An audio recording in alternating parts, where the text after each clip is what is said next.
Hello, everyone. Welcome to today's on demand session. I am so excited to be here to try a new way of communication with you guys. In this short session, I will introduce the videos that you sent me previously. When you record video, it is not only for speaking English and practicing presentations, it also is a way of sharing your ideas, search finding opinions and experiences with others. This this practice helps you to develop important skills such as critical thinking, organization, and confidence. A good presentation usually has three main parts: an introduction, body, and a conclusion. The first part is the introduction, is where you greet the audience, introduce yourself, and provide an overview of your presentations by numbering 1, 2, 3, 4, etc. And you can start with a hook. It is capturing the attention of the viewers or the audience and to have an idea of what to expect. The second part is the body. This is the main section where you have to represent your key points. Remember, one idea per slide. You can support evidence, examples, and explanations.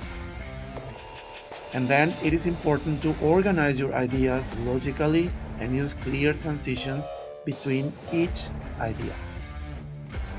When you use graphs, tables, and charts, don't forget to use the IEE model. It is introduce, explain, and emphasize what you want to say. Finally, the conclusion. In this section, you will summarize the main points and leave the audience with a final thought or message. As you prepare your own presentation, remember to keep your slides simple. Speak clearly and be confident.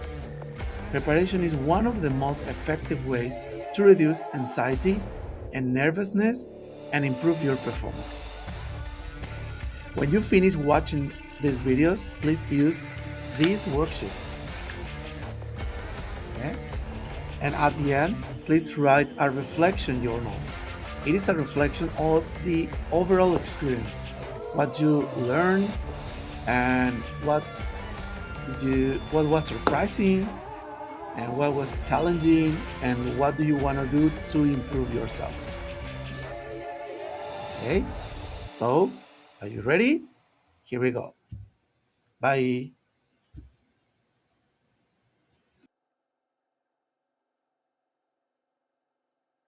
Hello everyone, my name is Kazuki Bayashi. I am 4-year student in the Department of Sociology. Today I would like to introduce 3 books that I have had a strong influence on me.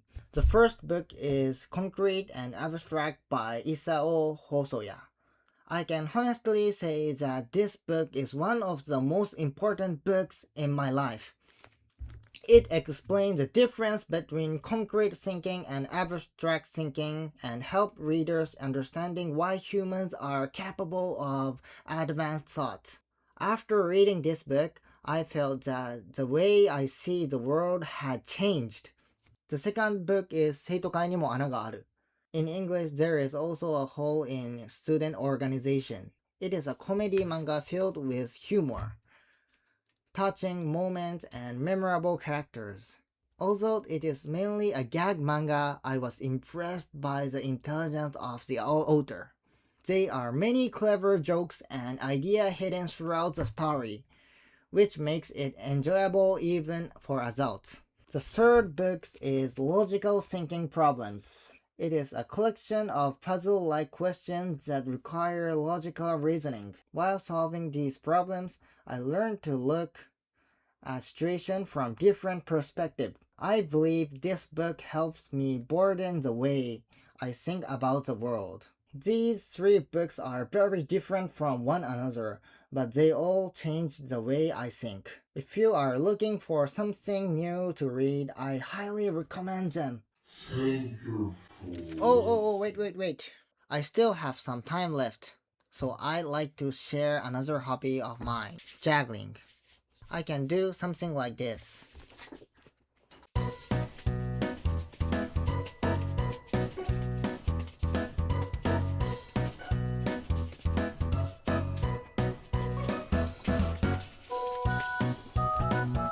When I was in high school, I even performed in Umeda for fun.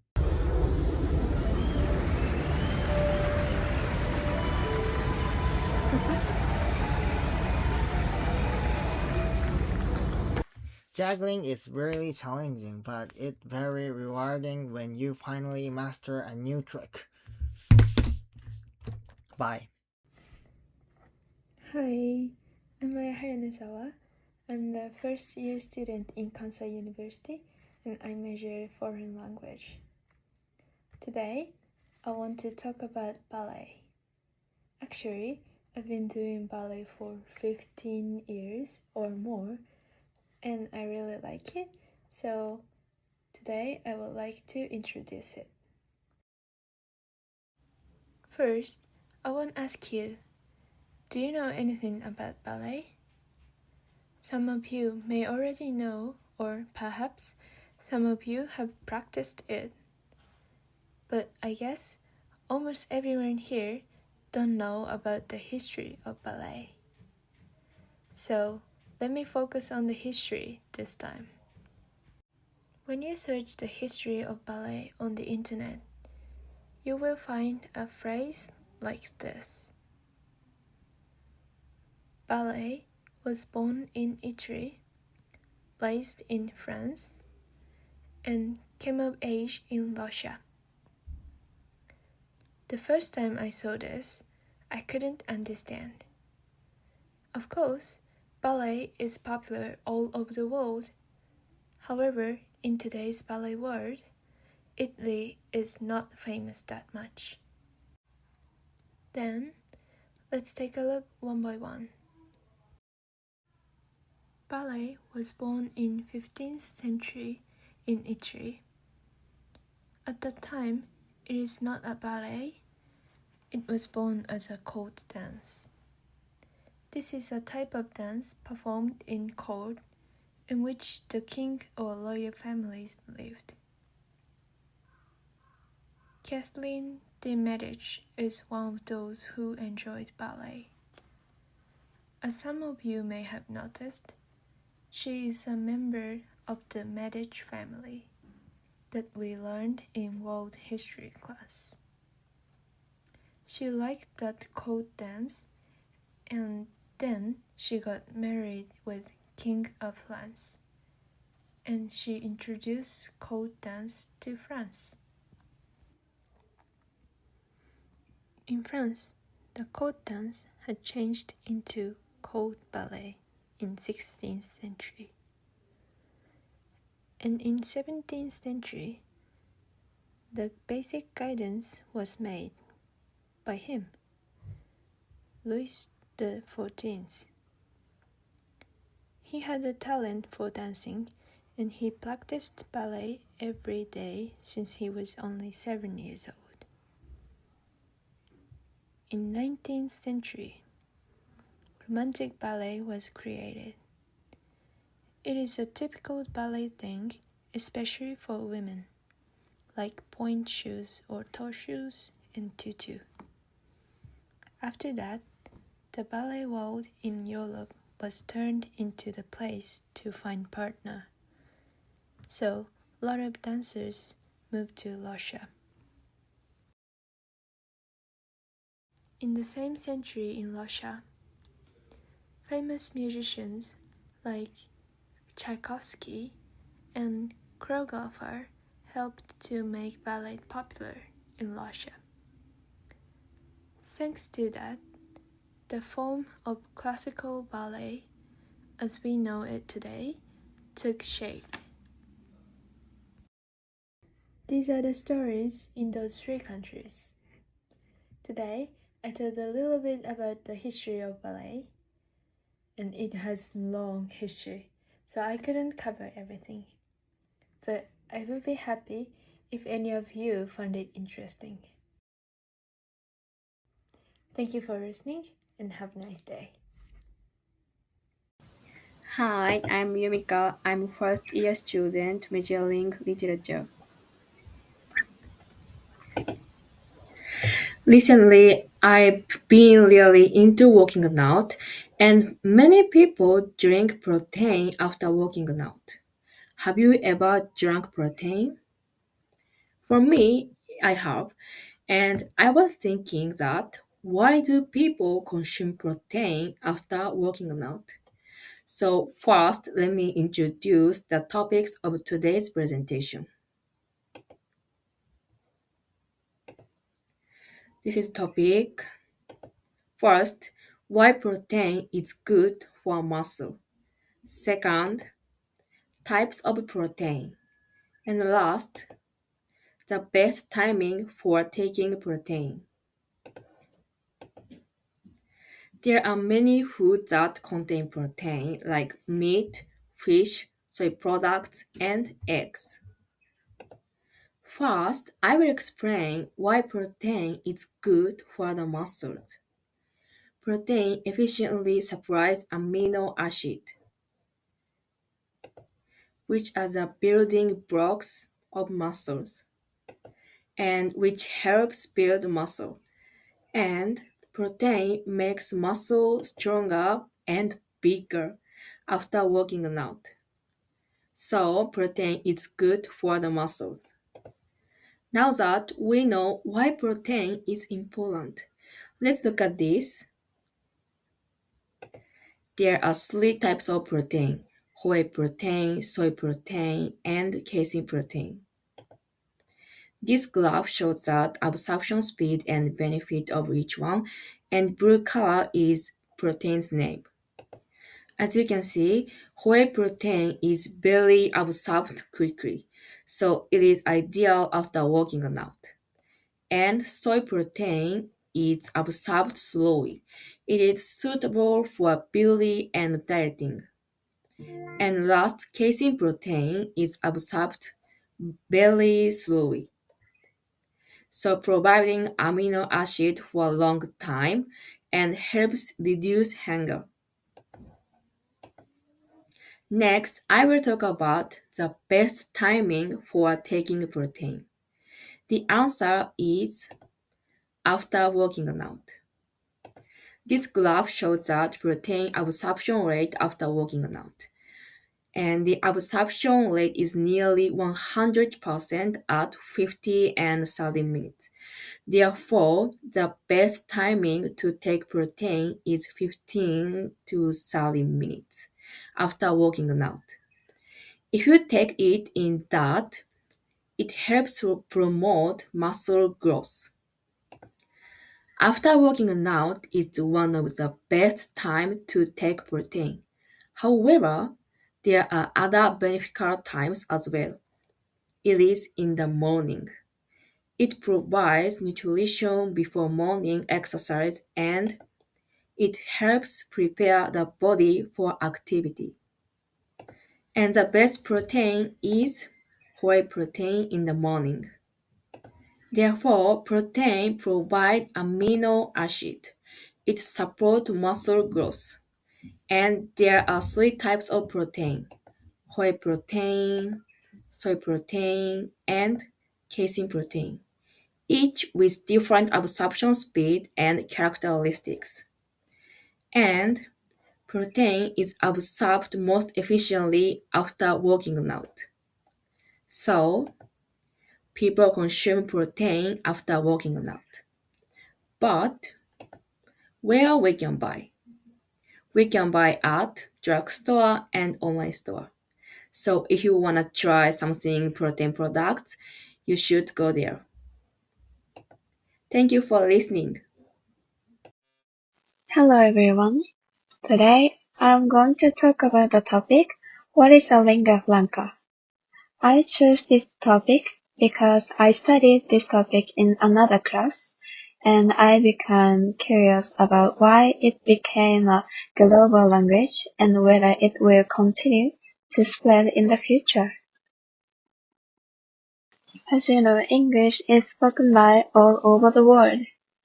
English is often called a lingua franca. A lingua franca is a common language used by people who have different native languages. The current use of English is unprecedented because no language in history has been used by so many people around the world. So today, I will introduce two different views about English as a global language. The first view is that English is spreading around the world and may replace other languages in the future. The second view is that English will not truly become the world's only language because people continue to use their own languages in daily life. Let me explain from the first viewpoint. There are some facts that support the first view. English is the dominant language of business, science, and international platforms. For example, global businessmen use English for meetings and when they interact with foreign country people. Scientists around the world use English to communicate and share their research. English is also widely used on the internet like Instagram, YouTube, and TikTok. In addition, about 75 countries use English as an official language. Because millions of people need a common language, English gives people many advantages in international communication. Okay, let's move on to the next. Although more than 1 billion people speak English as a second or third language, it is usually not the language they use at home. Even in English-speaking countries, people often speak other languages. For example, in India, English is an official language, but many people use other languages like Hindi in daily life. For the end of video, I want you to know 3 questions for the future language world. Do we need an international standard for English? Which variety of English should be the standard? And is it acceptable to have different varieties of English? In my opinion, English won't be replaced by any languages because it is useful for many people to communicate across cultures and countries. Also, many people started to learning English for their future goals and daily life, so it is hard to change this situation. However, I don't think we should need an international standard of English because we should accept the difference of accents and dialects of English. The languages are closely connected to their cultures and identity, so we should protect their diversity. Therefore, I believe that English won't be replaced by any languages and we should protect their diversity. That's all. Thank you for listening. Hello everyone, my name is Mei Tsukamoto and I am a first year student in Faculty of Foreign Studies.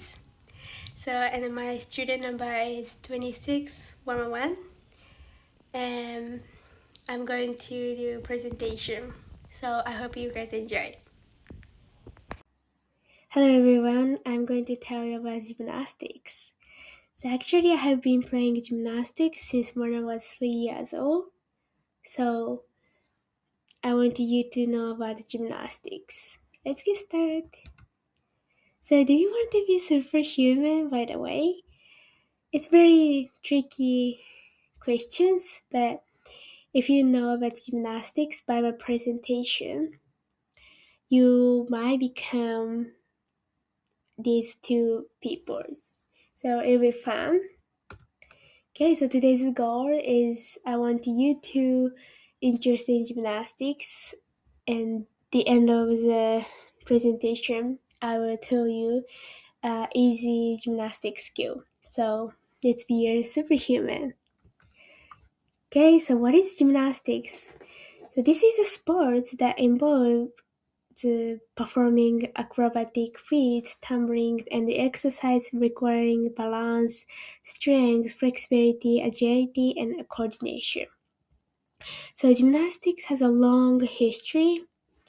So a sport that has been around since the very first Olympics, which is Athens Olympics.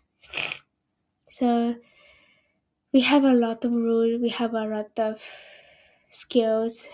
So if you perform a skill that no one has ever done before, you can name it yourself and create a new skills. It's very interesting rule, and it's a sport you will never get tired of. Okay, so let's do a quiz.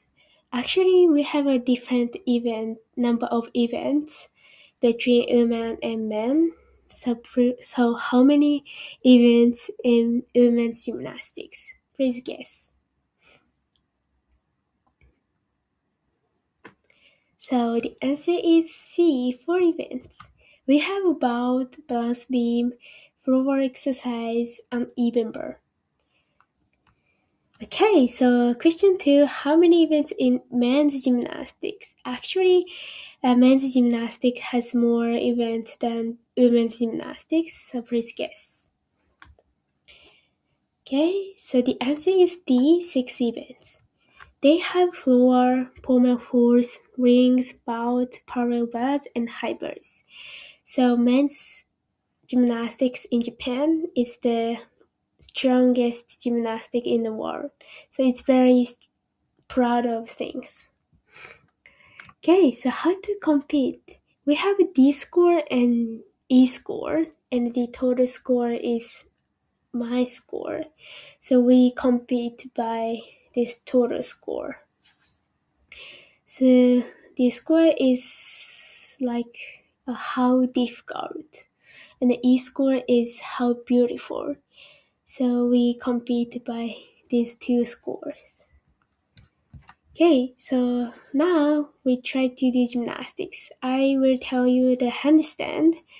So firstly, please safety check. If you have a time, if you have a place, you should try it and enjoy it.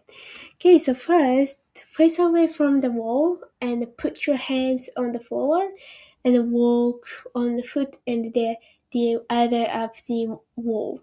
And fourth, try to keep your body straight and for the position for a few seconds. So if you think it's easy, you should try these skills. So if you want to be a muscle, you should try that push up with handstand. So it's very fun, maybe. Okay, so I hope you guys enjoyed it, and I'd be happy if you show me even a little interest. So thank you for listening. Hello everyone, my name is Tisa. I'm first year student and my major is foreign language. Today, I want to share information about the Dog Coffee because the Dog Coffee is my favorite place to spend time because of comfortable atmosphere. So I will describe the Dog Coffee using presentation slides. This coffee shop has locations all over Japan. What do you think how many shops there are in Japan? There are about 1,000 stores. They have one of the largest cafe chains with the largest number of stores in the country. Top 3 cafe chains in Japan are Starbucks, Komeda Coffee, and Dotou. Including related stores under the Dotou Coffee Group, the total reaches around 1,200. Furthermore, they have expanded overseas. There is a shop in Taiwan too. Next, I compared Dotou with 2 other major cafe chains in Japan to understand its unique feature. This comparison table shows that Starbucks, Komeda Coffee, and Dotou differ in atmosphere, service style, pricing, and target customers, offering distinct experiences for coffee drinkers in Japan. This table compares Starbucks, Komeda Coffee, and Dotto in Japan, highlighting their establishment history, store count, unique features, popular menu items, and main customer segments. Starbucks since 1996 and 1,700 stores offer a premium atmosphere and mobile ordering, appealing mainly to students, office workers, and customers seeking a relaxed, upscale environment. Signature drinks include latte, caramel macchiato, and frappuccino. Komeda Coffee since 1968 and 900 stores emphasizes traditional Japanese morning culture with spacious sofa seating and generous portions. They attract families, seniors, and customers looking for leisurely cafe experiences. Popular items are morning set and Shiro Noir. Dotto since 1980 and about 1,200 stores focuses on affordability, fast service, and takeout-friendly options, catering to busy student office workers. Top menu items include Dotto brand and Milan sandwich.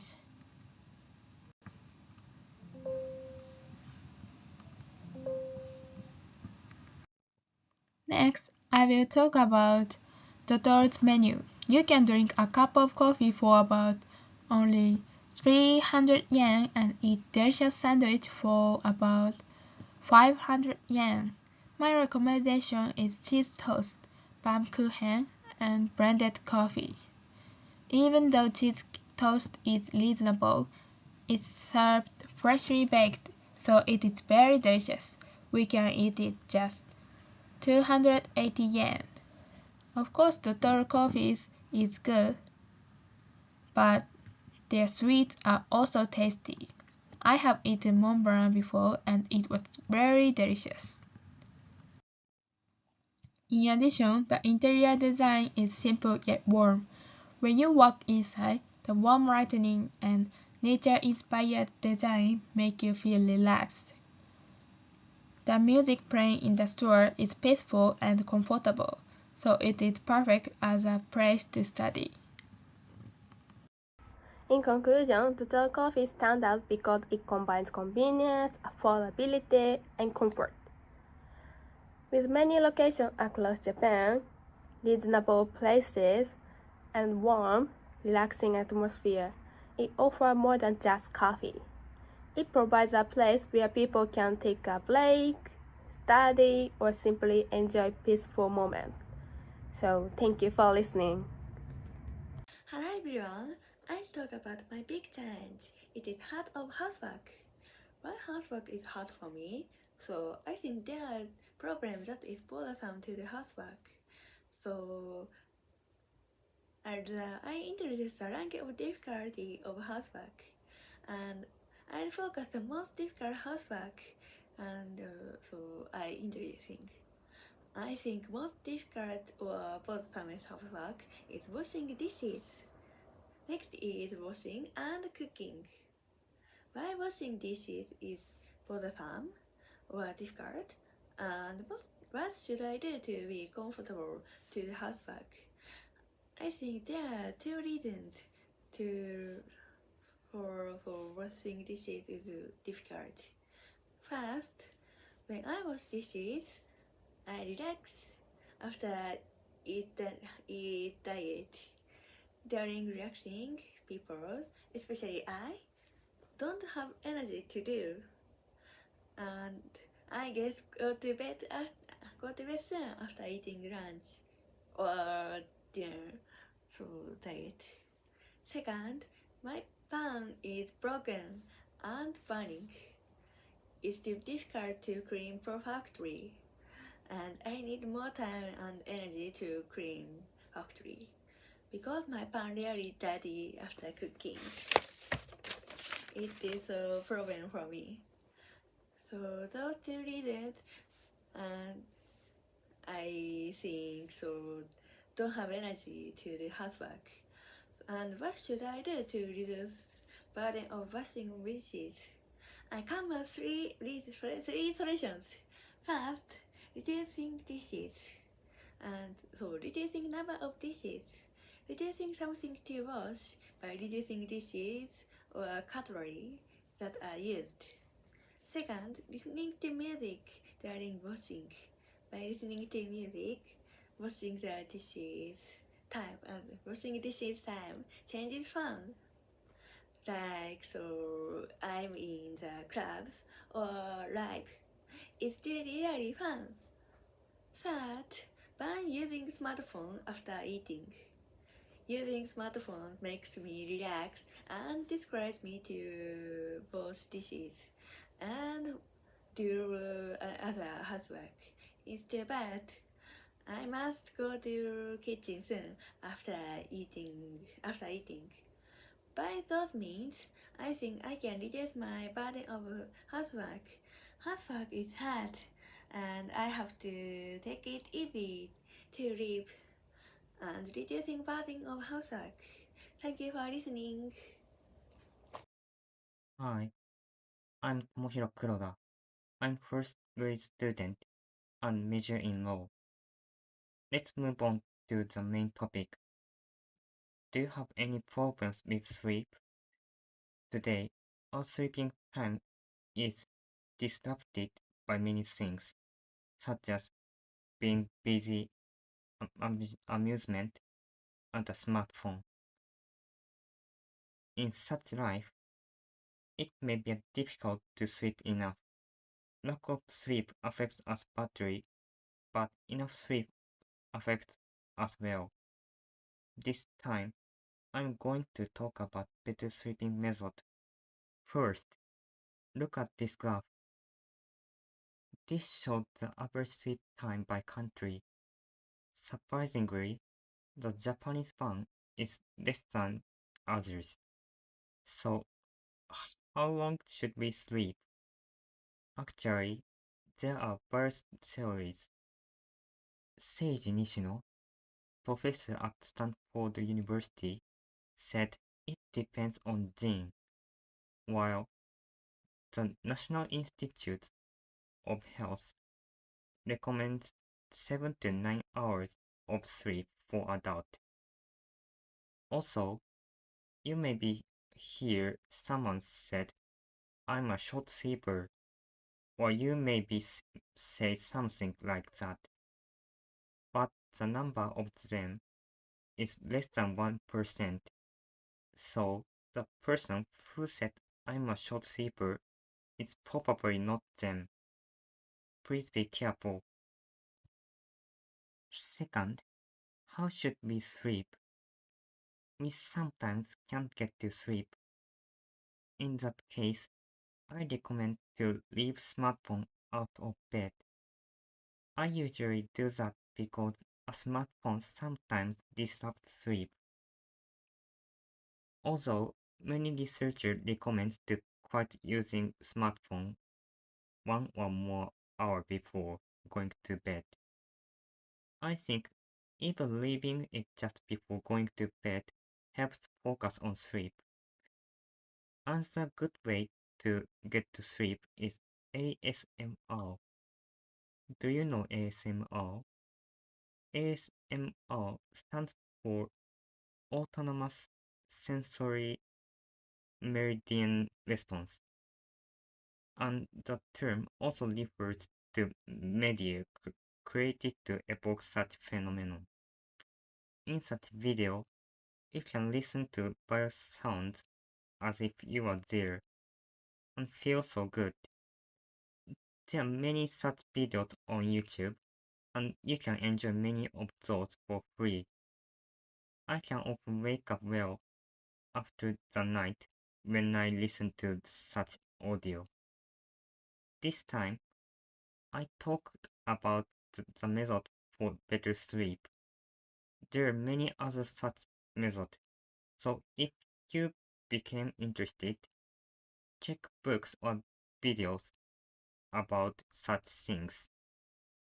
How about improving your school life by improving sleep habit? Thank you for listening.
Hi everyone, today I talk about phobias.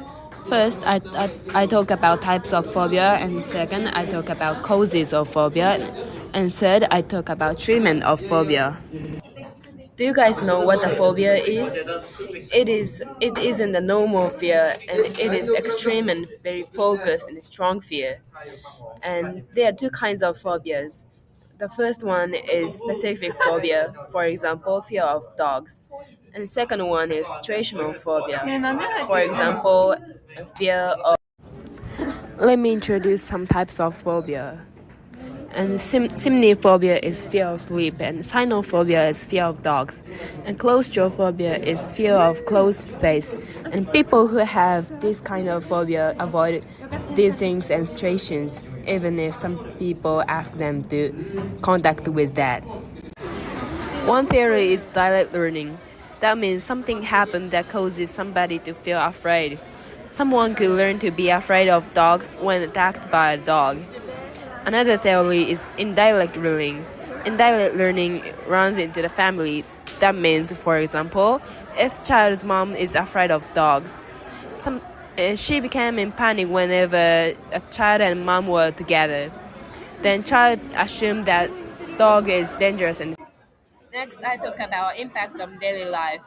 One of my friends has a fear of crowded space.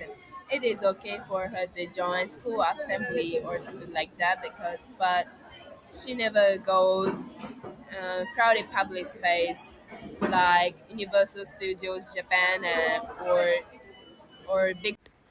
But we have treatments for phobias. First, psychologists know that if the phobia has been learned, it can usually be unlearned. In other words, person can be learned how to change a certain behavior. It can be done step by step. Second, if the phobia is a sign of deeper psychological problem, then psychologists can help the patient become aware of this deeper problem. Everyone has fears, but fears do not have to control our lives. Understanding phobia is the first step toward overcoming them. Thank you for listening. Hello everyone, I'm Kokomi. I'm a first year student in the Faculty of Foreign Language Studies. Today, I'd like to share something that has been a part of my life, 8 years, calligraphy. After years of practice, I earned a master level certificate, in Japanese, Shihan. But honestly, this certificate is not the most important thing. What calligraphy has given me is much more valuable. Many people think calligraphy is simply about writing beautiful characters. But I see differently. To me, calligraphy is art. When I hold a brush, I'm not just writing words. I'm expressing something about myself. My memories, my thoughts, and even my personality appear in every stroke. That's why two people can write the same character yet create something completely different.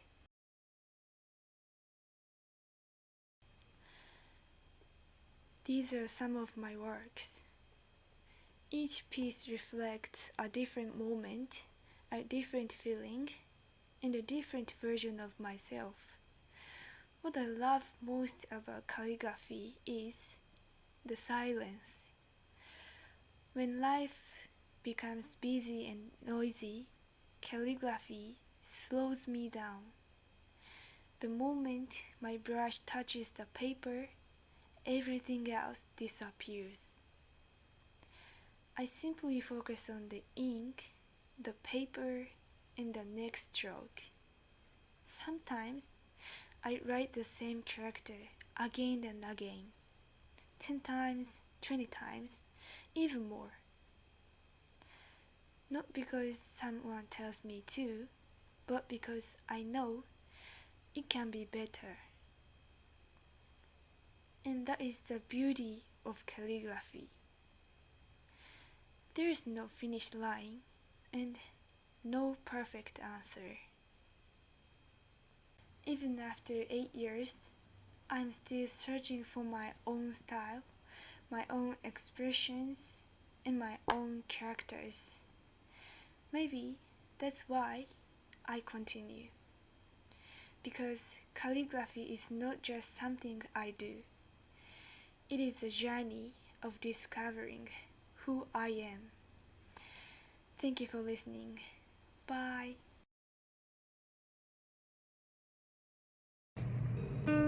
Hello everyone, my name is Yechan Kim. I'm a second-year student majoring in media and visual culture. Today I'd like to talk about something I'm really interested in, the FIFA World Cup. Yeah, the World Cup will begin on June 12th and I'm very excited about it. I have loved soccer since I was a child, so whenever the World Cup comes around, I always look forward to watching the matches. For many Korean people, the World Cup has a very special meaning. One of the most memorable moments was the 2002 FIFA World Cup. South Korea reached the finals and semi-finals, which was an unbelievable achievement. Many people still remember that tournament today because it brought so much excitement and happiness to the whole country. I think the World Cup is more than just a sports event. It's like a global festival. People from all over the world support their national teams and experience the same emotions together. Sometimes they celebrate victories or sometimes they feel disappointed after defeats, but that is what makes sports so interesting. As for me, I'm a huge soccer fan, so I even have several soccer jerseys at home, so I will show you this one.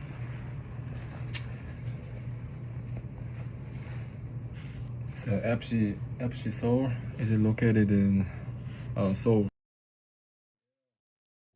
When talking about Korean soccer, we cannot forget Son Heung-min.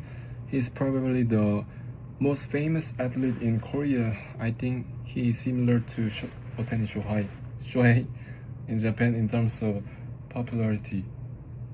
So if you visit Korea, you can see Son Heung-min almost everywhere, like on TV commercials, bank advertisements, coffee shops, and even on buses.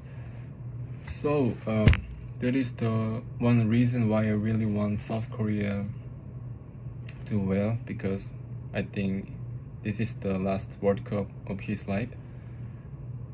Yeah, and then also South Korea group is not that easy because they have a Mexico and Chaco.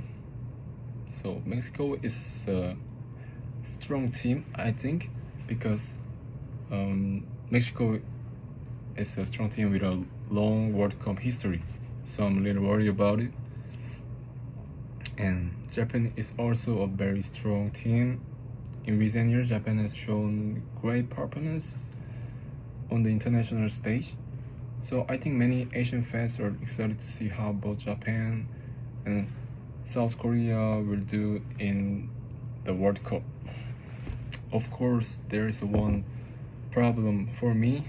Some matches will be played during my class hours, like Friday morning, Mexico versus Korea, maybe.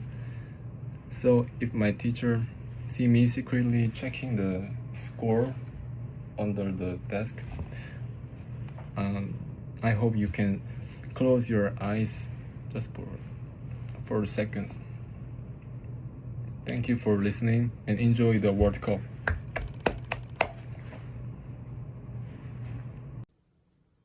Hi, this is Misa. Today I'm going to talk about air pollution in India. First, let me explain why I choose this topic. One day, I was watching a TV variety show focused on the lifestyle in India.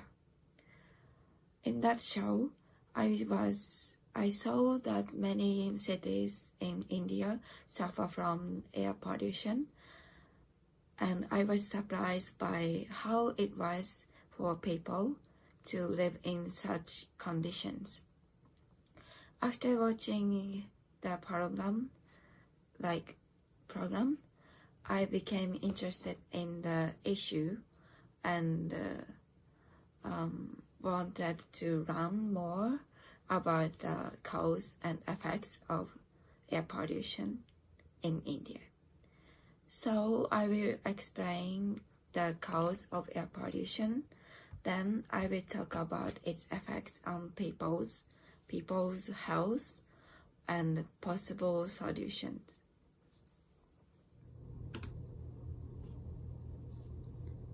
The air pollution have started since India began its economic growth, especially 2018, and in Delhi, its national capital territory in India. So one reason for air pollution is their habits, field burning.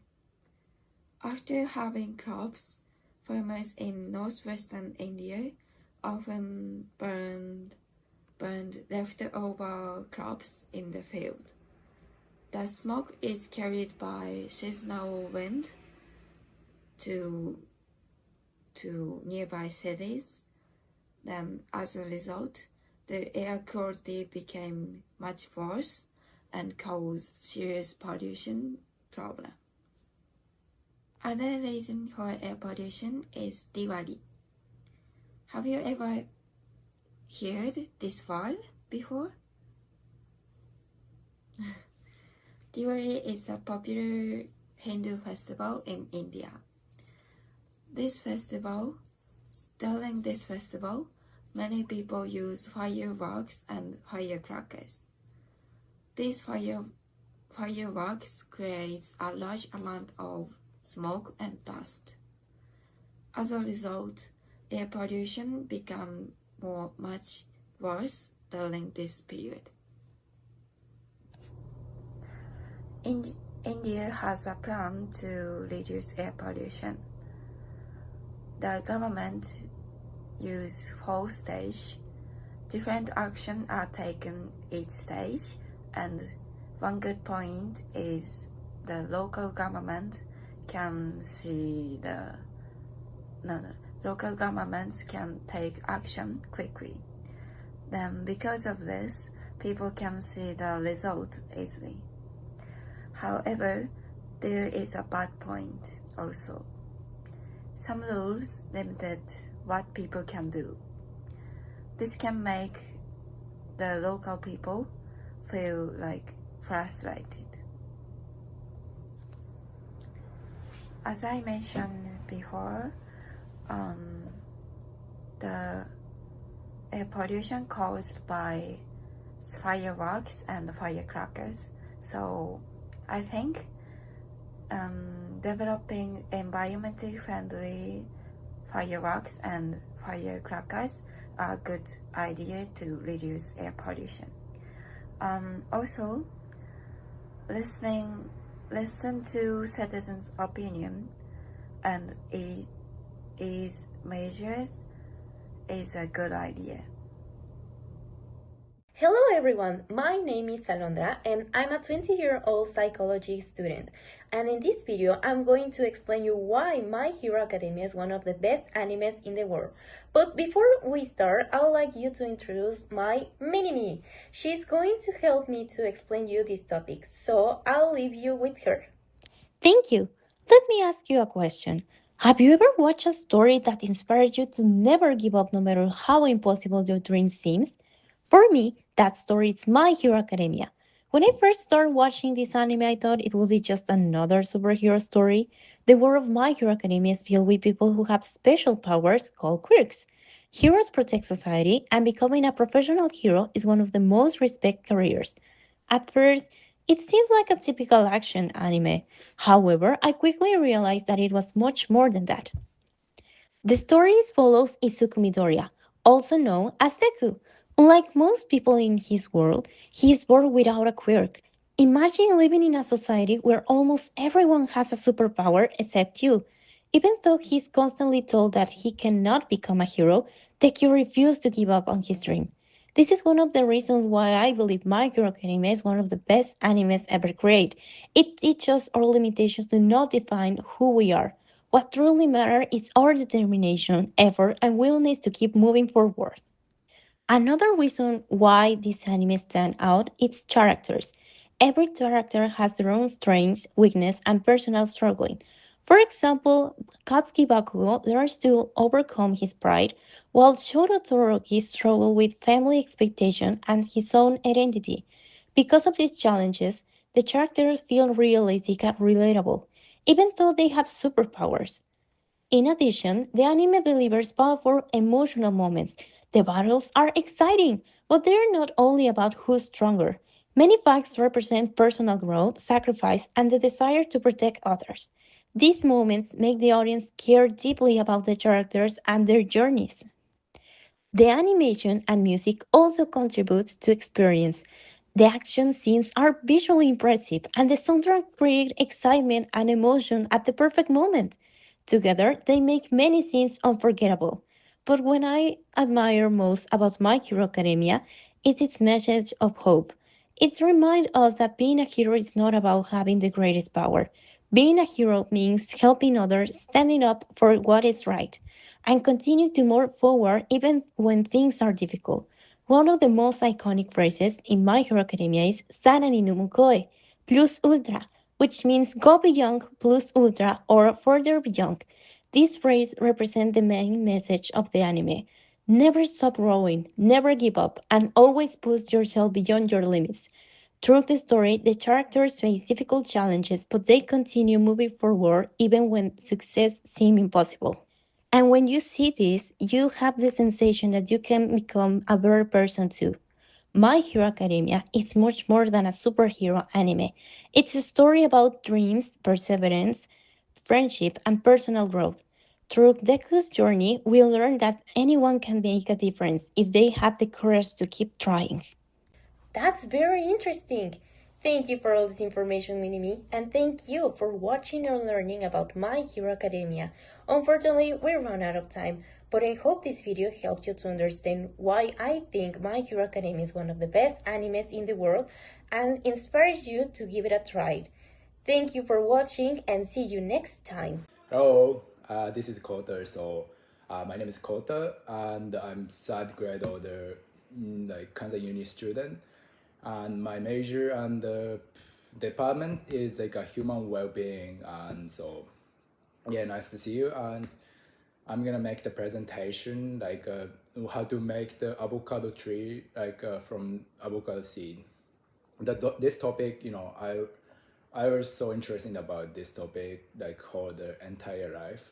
But I finally decided like start last week. So like the last week like my assignment was also like you just talking about the story like with the freestyle. So I decided to pick up the this team. So yeah, I'm gonna show later.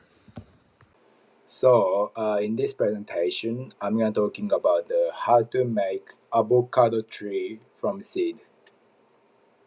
Okay, in this slide, I'm talking about the reason that I chose this topic. Why you growing the avocado seed from why you growing the avocado from seed? So I saw like you can be able to run the funny process. I mean like a funny visible process. Also like you can see the nature's magic. And personally, I'm growing the avocado tree from seed. It's on the way process.